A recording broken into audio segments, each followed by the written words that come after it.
importante a gente, né, discutir sobre esse tema é que os fatores de riscos psicossociais, com base nos dados da Previdência Social, eles equivalem a 80% dos afastamentos.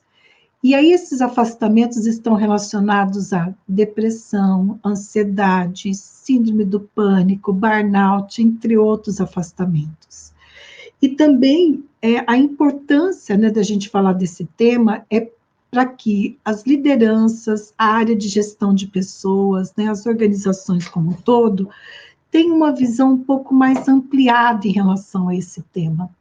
Não se limite, por exemplo, à avaliação psicossocial, que a gente vai falar sobre ela também hoje. Então, existem muitas demandas nessa área.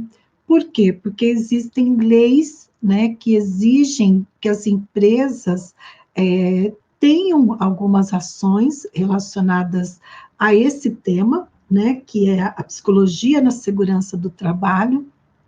Então, acho que a gente precisa conversar, né, sobre eles, para você ver que existe sim essa oportunidade, e que talvez você esteja aí deixando passar despercebida, por não ter mais informações, ou por achar que é algo impossível de você trabalhar. Inclusive, tem muitas empresas, e algumas assim que são referências e têm atuação na América Latina, né, tem algumas empresas até daqui de Curitiba mesmo, que tem como proprietários psicólogos e psicólogas, e que fazem um trabalho especificamente nessa área, né, e tem uma atuação, como eu disse para você, até fora do Brasil. Então, veja, tem muitas demandas. Então, se você, enquanto psicóloga, né, se especializar nessa área e prestar consultoria nessa área, com certeza você vai ter muita demanda, tá? É importante frisar assim, a gente não entra na área de outros profissionais, a gente não entra na área do engenheiro de segurança do trabalho, a gente não entra na área do técnico de segurança do trabalho, por exemplo.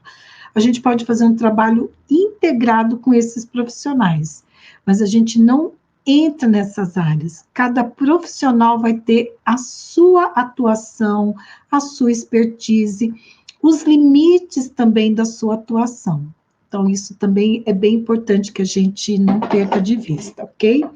Então, vamos lá conversar sobre esse tema. Eu separei aqui 3 estratégias para você poder trabalhar nessa área, né, em consultoria, em psicologia da segurança do trabalho. Eu estava preparando o roteiro dessa live aqui, né, antes, e eu estava lembrando da minha experiência como gestora e as experiências que eu tive em relação a esse tema, né? Por exemplo, numa empresa eu trabalhei, eu fui presidente da CIPA por 2 gestões. Então a CIPA é a Comissão Interna de Prevenção de Acidentes de Trabalho e hoje também de assédios, né, no trabalho. Eu tive um trabalho com profissionais, tanto da área de segurança do trabalho, de engenheiros de segurança do trabalho, quanto médico do trabalho, quanto técnicos de segurança do trabalho, uma equipe multidisciplinar para a gente poder pensar em ações relacionadas a esse tema de segurança no trabalho. Hoje, na minha consultoria, eu não trabalho com esse tema especificamente de segurança, né, no trabalho, eu trabalho voltada para desenvolvimento humano e organizacional e saúde mental no trabalho. Mas, veja, são áreas que se interrelacionam, né? Quando você vai fazer um trabalho numa empresa com foco no comportamento seguro, na segurança do trabalho, na psicologia da segurança do trabalho, né, como é denominada também, você muitas vezes vai planejar intervenções de desenvolvimento humano, né, para poder dar base para sensibilizar, conscientizar, treinar os profissionais em relação a esse tema. Então, não dá para você desconectar as áreas, né? Mas é importante, sim, ter clareza que quando você faz o direcionamento para essa área, né, existem determinadas intervenções que serão necessárias que você faça, né? Assim como se eu vou trabalhar com saúde mental no trabalho, existem outras ações que eu também vou precisar não deixar de fora, né, quando eu trabalho em consultoria.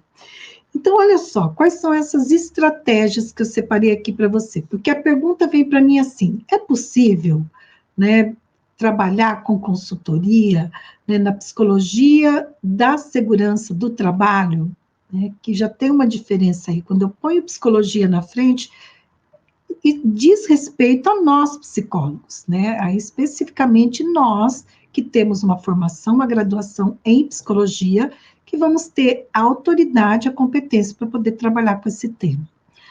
Veja só, né? A avaliação psicossocial, que foi regulamentado ano passado, no começo do ano passado, pelo Conselho Federal de Psicologia, a avaliação psicossocial é muito comum encontrar psicólogas clínicas que fazem esse trabalho, né, de avaliação psicossocial. Só que trabalhar com consultoria, né, em psicologia da segurança do trabalho vai além da avaliação psicossocial. A avaliação psicossocial, ela é importante, né, ela é estabelecida principalmente na NR 20 e 37, também nessas duas NRs, né? Porque vai avaliar os riscos, os profissionais que vão trabalhar em situações de riscos, em ambientes específicos que essas NRs apresentam. Se você não sabe o que é uma NR, é uma norma regulamentadora que é estabelecida pelo Ministério do Trabalho e que você pode encontrá-las aí no Google, só dá um Google aí, né, que você vai achar NR 20 ou NR 37. Bom, então a avaliação psicossocial, ela é específica para nossa atuação. Somente psicólogos podem fazer avaliação psicossocial, né? Agora, quando você só faz avaliação psicossocial, né, como psicóloga clínica, você não está trabalhando com consultoria, ok?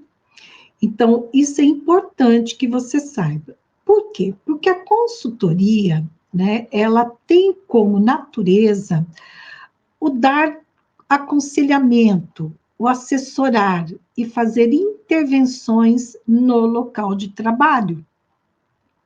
Então, se você faz avaliação psicossocial e apresenta para a empresa, né, essa avaliação psicossocial, né, dos trabalhadores ou dos candidatos, enfim, você não está fazendo consultoria, se você só faz isso. Agora, se você integra a avaliação psicossocial a outras intervenções, com esse foco, né, da psicologia da segurança no trabalho, aí já é diferente.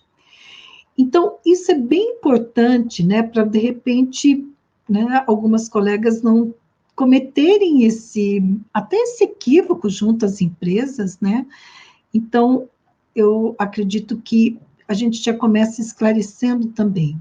Mas é uma estratégia que pode te possibilitar entrar dentro das empresas, já que existe uma determinação legal, né, para realizar esse trabalho. Então, isso já facilita muito, você entra por meio dessa necessidade legal e depois você vai tendo a oportunidade de construir um vínculo de confiança com a empresa, da empresa conhecer o seu trabalho, e aí você vai ampliando, né, a possibilidade de fazer outras intervenções na empresa.